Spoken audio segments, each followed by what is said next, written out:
سنريهم آياتنا في الآفاق وفي أنفسهم حتى يتبين لهم أنه الحق أولم يكف بربك أنه على كل شيء شهيد.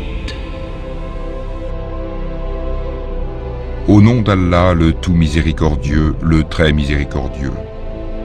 Nous leur montrerons nos signes dans l'univers et en eux-mêmes, jusqu'à ce qu'il leur devienne évident que c'est cela le Coran, la vérité. Ne suffit-il pas que ton Seigneur soit témoin de toutes choses? Ils sont dans le doute, n'est-ce pas, au sujet de la rencontre de leur Seigneur? C'est lui, certes, qui embrasse toutes choses par sa science et sa puissance. Par l'histoire du shir? Bon, allez, on commence par l'histoire du shir, parce qu'on l'a retardé par rapport à la semaine dernière. Donc, on était à Médine et un cheikh nous raconte, regardez comment Allah subhanahu wa ta'ala, il dévoile son nom. Il nous racontait que lui, il donnait des dolos, tout ça, et des fois, il était invité dans des chaînes télé dans les pays du Moyen-Orient. Et puis, de temps en temps, on lui posait des questions sur des ru'a, c'est-à-dire des rêves. Vous savez que le rêve, quand vous faites un rêve, c'est trois choses. Quand vous faites un rêve, ça ne sort pas de ces trois choses. Hadith ou nafs, ou la shaitan, ou waswasat shaitan, ou bien c'est un rêve, c'est-à-dire qu'Allah subhanahu wa ta'ala, il veut vous dévoiler quelque chose qui va vous arriver. Hadith ou nafs, c'est quoi hadith ou nafs? Autrement dit, c'est tu es tellement obnubilé par quelque chose, tu es très concentré, très attiré, ton cerveau, voilà, comment? Oui, voilà, ton esprit est trop occupé par cette chose-là, à la fin tu la vois dans ton rêve. Donc ça, ok? Donc ça, c'est pas un rêve. Ou bien, waswasan le shaitan. Le shaitan, il te montre des choses dans tes rêves. Et shaitan, si tu veux pas que shaitan rentre dans tes rêves, tu dors à la wudu. Donc essaye de faire dua avant de dormir, et surtout de faire les ablutions avant de dormir. Et là, تنام على طهارة والله سبحانه وتعالى يقول لك لا يقربك الشيطان الرسول صلى الله عليه وسلم لا يقربك الشيطان. Il n'y a pas un diable qui va se rapprocher de toi. Et surtout, lis Ayat al-Kursi avant de dormir. Ok? Il faut lire Ayat al-Kursi avant de dormir. Bon, Cheikh il nous raconte, il me dit, il y a une femme qui l'appelle. Écoutez bien, c'est hallucinant. Il me dit, il y a une femme qui l'appelle, elle lui dit, j'ai trois rêves à vous demander. Et est-ce que vous pouvez me les expliciter ou les interpréter? Il dit, vas-y. Il dit, le premier rêve, c'est ma belle-sœur, c'est-à-dire c'est la sœur de son mari. Elle a fait un rêve, comme quoi il y a Maryam, Maryam, la mère de Isa, qui tapait sur son ventre par trois fois. Il a dit, par trois fois, elle tapait sur son ventre, comme ça. Il lui dit, ok. Et il dit, deuxième rêve. Il dit, le deuxième rêve, c'est moi qui l'ai rêvé. Et c'est quoi le deuxième rêve? Il dit, je regardais par le balcon et j'ai vu cette même femme qui a vu Maryam, je l'ai vue rentrer dans une maison et il y avait des hommes derrière elle. Et moi je suis descendu, je suis allé voir et j'ai vu qu'il commettait al-fahisha, qu'il commettait la fornication. Bon. Et Cheikh, il dit, je l'écoutais, il dit, et toi tu as fait quoi? Il a dit, après j'ai essayé de la conseiller, de lui dire c'est pas bien ce qu'elle fait, tout ça, ok. Et le troisième rêve, il dit, le troisième rêve, c'est que mon mari, c'est-à-dire le frère de cette femme-là, de sa belle-sœur, il descendait et cette belle-sœur, elle versait du lait, elle faisait verser du lait sur les escaliers, et moi j'essayais de l'essuyer. Et moi je l'essuyais. Elle versait du lait et moi je l'essuyais. Elle versait du lait et moi je l'essuyais. Le cheikh, il lui dit, le deuxième rêve que toi tu as fait, est-ce que tu te l'es fait interpréter? Elle lui dit oui. Par qui? Elle dit par des machaïrs, comme ça, par des savants. Et qu'est-ce qu'ils t'ont dit? Et elle dit qu'ils m'ont dit oui, en fait c'est la vérité, il faut que tu la conseilles pour qu'elle arrête de faire ce qu'elle fait. Regardez ce qu'il lui dit. Il lui dit le premier rêve, il est facile à interpréter. C'est quelque chose de très simple. Pourquoi? En fait, la femme, ta belle-sœur, quand Marie elle lui tape sur son ventre, elle va être éprouvée dans son honneur. Maryam, elle vient avec Isa alayhi salam, qu'est-ce qu'on dit d'elle? Elle vient, elle n'est pas mariée, elle vient avec un bébé. Qu'est-ce qu'on dit d'elle? On dit qu'elle a commis une fahisha, voilà, ok. Donc elle a dit, cette femme-là, ta belle-sœur, elle va être éprouvée dans son honneur et pendant combien? Elle a dit, ça fait combien de temps qu'elle a fait ce rêve, cette belle-sœur? Elle a dit 3 ans. Ben voilà, elle a dit les 3 tables, c'est 3 années. Et que maintenant qu'on est au bout de 3 ans, elle sort du tunnel. En fait, tout va se dévoiler. Écoutez bien. Il dit le troisième rêve, où tu voyais que la fille, elle versait du lait sur les escaliers et que toi tu essuyais, il lui dit la fille, elle al-fitra. Elle est sur la nature originelle, sur laquelle Allah subhanahu wa ta'ala, elle est sur l'innocence, dans laquelle Allah subhanahu wa ta'ala a mis tout être humain. Et il y a quelqu'un qui essaie de la sortir de cette innocence, d'effacer cette innocence et d'enlever cette innocence. Et ce quelqu'un, c'est toi. Il dit pourquoi? Parce que le deuxième rêve, tu ne l'as pas rêvé. Elle dit si, j'ai rêvé. Il dit le deuxième rêve, tu ne l'as pas rêvé. Sinon, moi, j'arrête d'interpréter les rêves. Elle dit si, je l'ai rêvé. Il dit ok, tu l'as rêvé. Alors, Oqsimi billah, jure sur Allah que tu l'as rêvé. Elle dit je l'ai rêvé. Il dit non. Dis Wallahi al-azim alladhi rafa'a as-sama' wa ahatta al-arda, que j'ai rêvé, que numta hada al-manam. Non, je ne vais pas rêver. Là, tu ne jures pas parce que tu mens. En direct à la télé, elle l'appelle. En direct. Il dit tu l'as pas rêvé, tu l'as inventé, et tu l'as inventé pour salir l'honneur de la vie. Tu l'as pas rêvé. Elle dit si je l'ai rêvé, jure par Allah. Ok. Il lui dit, elle lui raccroche après. Elle lui raccroche au nez, elle lui raccroche parce que elle dit, est-ce que ta belle-sœur elle est à côté de toi? Elle dit oui, elle est à côté de moi. Il lui dit, toi, tu es en train de salir ta belle-sœur. Et tu essayes de la salir. Et regardez, pourquoi je vous raconte pourquoi je vous raconte cette histoire? Allah subhanahu wa ta'ala, quand quelqu'un il veut faire du mal, à un moment donné, Allah subhanahu wa ta'ala il lève le voile sur elle. Elle s'est dévoilée elle-même devant des millions de téléspectateurs. Et sa famille, elle écoutait à la télé. Elle écoutait l'interprétation et elle regardait à la télé.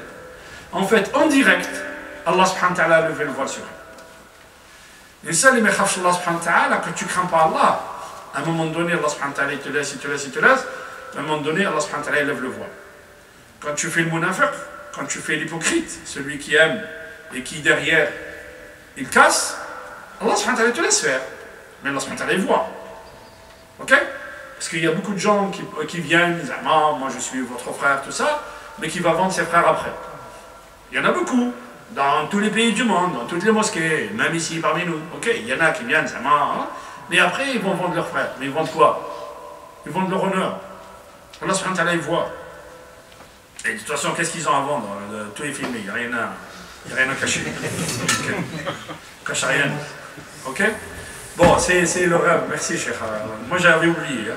Tu as bien fait de me le rappeler. Ok. On répond les questions ou on entend les questions? Les questions. Oui.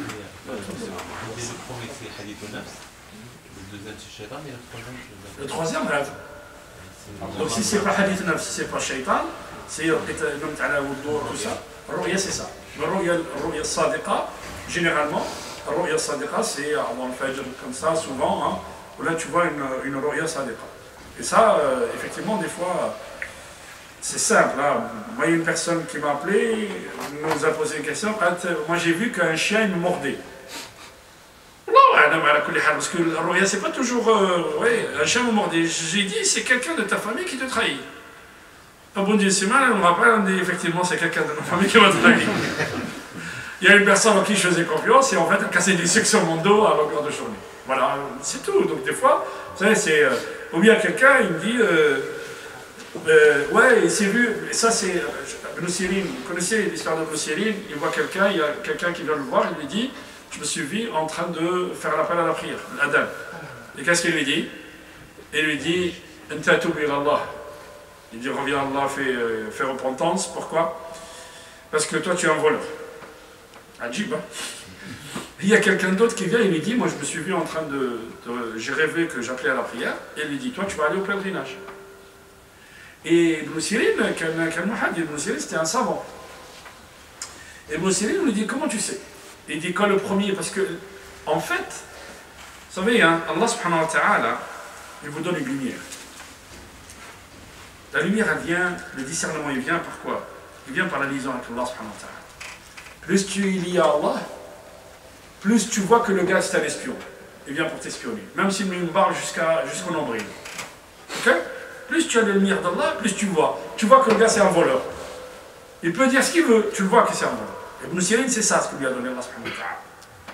En fait, le premier, il a dit quand le premier est venu, excusez-moi, quand le premier est venu, dans ma tête, dès que je l'ai vu, quand j'ai vu le premier, j'ai vu l'aya, fi surat Yusuf, وَأَذَّنَ مُؤَذِّنٌ أَيَّتُهَا الْعِيرُ إِنَّكُمْ لَسَارِقُونَ.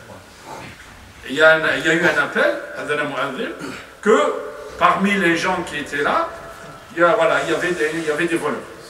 Ça c'est dit le premier quand il est venu me voir. Le deuxième, quand il est venu le voir, qu'est-ce qu'il lui a dit? Il lui a dit, toi tu vas aller au pèlerinage. وَأَذِّنْ فِي النَّاسِ بِالْحَجِّ يَأْتُوكَ رِجَالًا وَعَلَى كُلِّ ضَامِرٍ يَأْتِينَ مِنْ كُلِّ فَجٍّ عَمِيقٍ. Donc il a vu la deuxième ayah qui est sur le Hajj qui parle de l'adhan aussi. أَذِّنْ فِي النَّاسِ بِالْحَجِّ. Donc le premier, il lui a indiqué que c'est un voleur, et le deuxième, il lui a indiqué que... Vous voyez, donc des fois, on n'avait pas besoin d'aller... Où le Coran, subhanallah.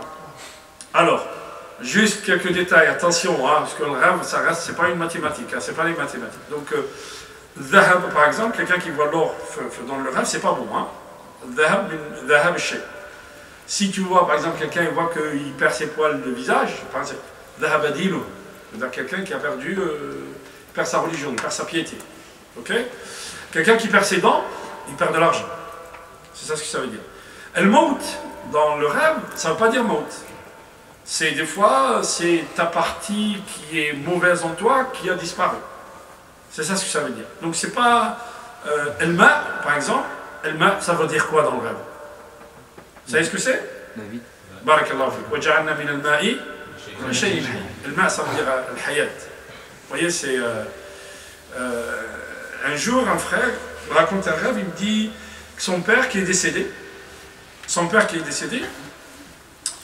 père, chaque ramadan, il ramassait ses zakats, il allait dans le quartier, et dans les quartiers aux environs de là où il habitait, et il cherchait les pauvres. Et il distribuait, il donnait des enveloppes aux pauvres tous les mois de ramadan. Quand le gars est décédé, on ne voyait plus, enfin, les pauvres, ils n'avaient plus rien. Et les pauvres sont venus voir son fils, qui l'aidait à faire les enveloppes. Il a dit, depuis la mort de ton père, voilà. Donc qu'est-ce qu'il a fait, le gars?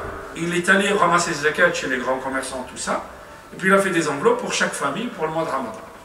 Il a dit, Wallah, comme ça il raconte, il dit, Wallah, j'ai vu mon père dans le rêve, le soir même.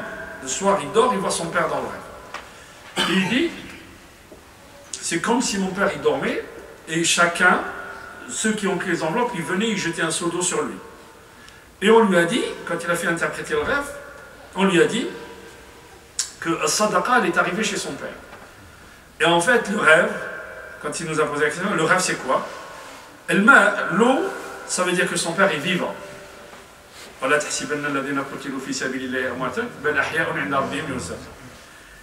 on lui a posé la question, comment il est mort ton père?